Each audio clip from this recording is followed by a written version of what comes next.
আপনারা দেখছেন সংবাদ সারাদিন। আপনাদের সঙ্গে রয়েছি আমি অঙ্কুর। সন্দেশখালীতে নতুন করে বিক্ষোভ।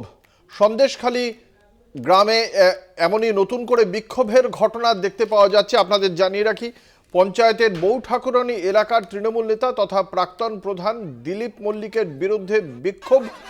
জমি দখল এবং জব কার্ডের টাকা হাতানোর অভিযোগেই এই বিক্ষোভ। হাতে ফেস্টুন প্ল্যাকার্ড নিয়ে বিক্ষোভ দেখান এলাকার মানুষ।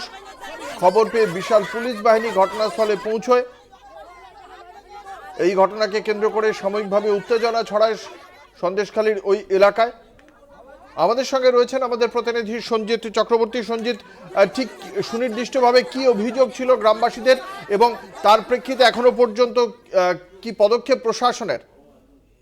দেখো, ইতিমধ্যে তুমি জানো নতুন করে 49টা জায়গায় যে 144 ধারা জারি করা হয়েছে মেয়াদ এবং সন্দেশখালীর বিস্তীর্ণ অঞ্চল, সেই 144 ধারাকে অমান্য করে আজকে সকাল থেকে নতুন করে উত্তপ্ত হয়েছে। অর্থাৎ সন্দেশখালী থানার যে সন্দেশখালী গ্রাম। সঞ্জিত, তুমি আমাদের সঙ্গে থাকো। আপনারা সেই ছবি এই মুহূর্তে দেখতে পাচ্ছেন, যে দিলীপ মল্লিকের বিরুদ্ধে অভিযোগ। সেই দিলীপ মল্লিক শেখ শাহজাহানের ঘনিষ্ঠ।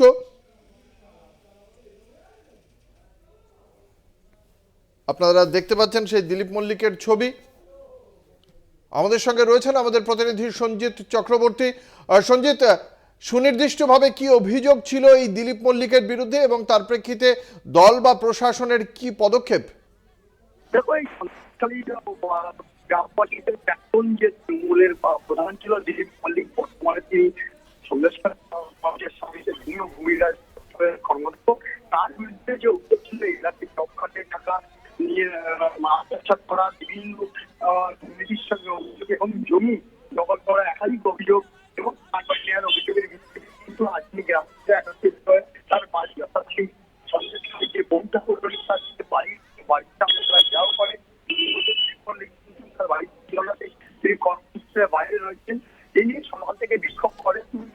জানা ইতিমধ্যে সেক্ষেত্রে দেখা যাক এক্ষেত্রে কি পদক্ষেপ করে প্রশাসন। তুমি আমাদের সঙ্গে থাকো সঞ্জিত।